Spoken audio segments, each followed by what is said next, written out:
let's go to number 19. Off-brand Paul of Tarsus says, Pastor Mike, could we say Saul killing himself was justifiable for the same reason 9/11 jumpers were justified? Well, let me start off by saying this. I agree with you that 9/11 jumpers were justified in jumping out of those buildings, and the horrific stuff. And I mean, I'm among those who remembers seeing it on TV and being shocked that they even would show something like that on TV. Nowadays with social media, it's crazy. You can see people getting shot, murder. You actually see it just randomly on your social media. You're scrolling around. Oh, there's someone being killed. But this was not something that was ever shown before. So we saw that. That generation saw that and was like shocked.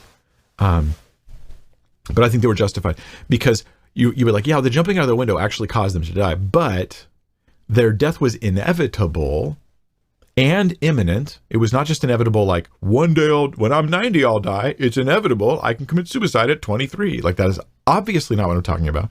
But the death was imminent, inevitable, and horrific. The fire is coming. I'm going to jump out this window because it's better than the alternative. I'm only choosing between deaths. I am not here choosing death over life, which is what suicide is. I get my choice of deaths. I don't even get a good choice here. I have two options. I jump. Maybe I'll even survive. I've heard a story about someone surviving a fall like this. I don't know, but it's better than that fire that's coming right now.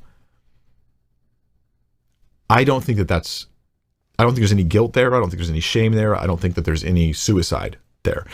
So the question you have then is, does this relate to, say, Luke? Not Luke. Your verse is 1 Samuel 31 and Saul. The battle pressed hard against Saul, King Saul, and the archers found him, and he was badly wounded by the archers. Then Saul said to his armor bearer, "Draw your sword and thrust me through with it." Why?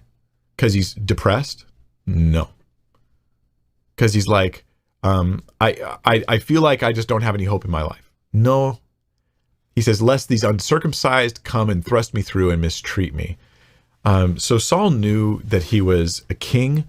He knew that they would do disgusting, perverse, embarrassing, torturous things to him because of his kingship. He knew that he was done for, and he wanted to choose. I think he's choosing between deaths. I think, again, this is choosing between deaths. Now, some of you guys were going to be like, Mike, I totally disagree with you. Like, maybe I'm wrong. I've given this some thought.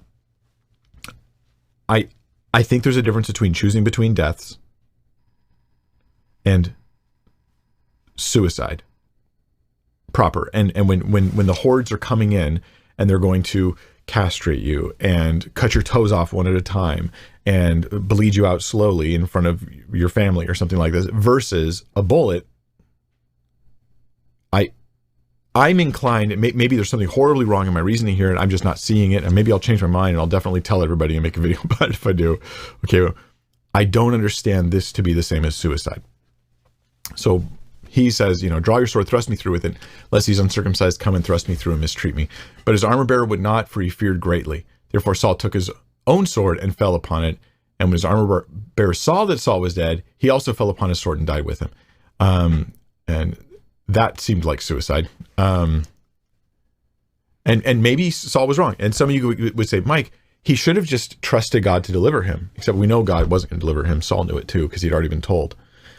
But or maybe it's just that even 5 minutes of continued existence, even if it's torturous and horrible and horrific, it still doesn't justify the act of choosing this death over that death. There's a sense in which we kind of do this today in modern hospitals. Okay, there's what's called a bioethics committee that they will call on occasion. So I was called to a hospital. I've told this story once before, but I was called to a hospital where there was an elderly man. He was extremely old. He must have been in his 90s. And he was there in the hospital, and he was at the point where they thought he's never going to wake up again. He's not going to recover. He's dying very slowly. And we have him on a breathing machine and all this, and we're keeping him alive, but we feel like maybe we're just torturing him. Right? We have choice between deaths, really, really slow and drawn out, or we stop assisting him and he dies.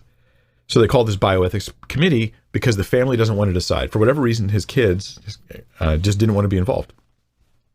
So we go there, and I'm part of it as a pastor because they want pastors on these panels. And to be honest, I think it's a good thing that they do because the doctors and nurses are struggling just as much as anybody else as they're dealing with these tough, heavy things.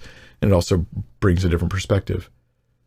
But what was weird about the panel when I went to it was that nobody wanted to meet the guy. We just looked at the papers, and the doctor told us about his situation, and we got to ask questions. I was like, is there any chance of recovery?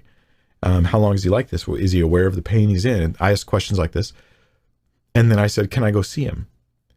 And I guess this is not normal. But I went and I saw the gentleman, and I said, is it okay if I lay hands on him and pray for him? And I prayed for him. But as soon as I saw him, I was like, this guy's in pain. And he said he's like being tortured by the medicine that's keeping him here. And it seemed like an easy decision. I mean, easy is, I should say, a clear decision. Not easy by any means, but it seemed like a clear decision. That it was just, stop forcing his body to go through this. So that's my understanding of those things. Does the scripture weigh in on this? Does it say whether Saul did something right or wrong at this moment? No, it doesn't. It just explains this whole falling on the sword thing because it relates to an event that happens with how David finds out about what happened to Saul. And it relates to that specifically. But it doesn't explain the rightness or wrongness of this. In no way am I endorsing someone saying, but I'm so depressed, I'm just choosing between death. Like, that is not at all what I'm saying. That's a fundamental misunderstanding.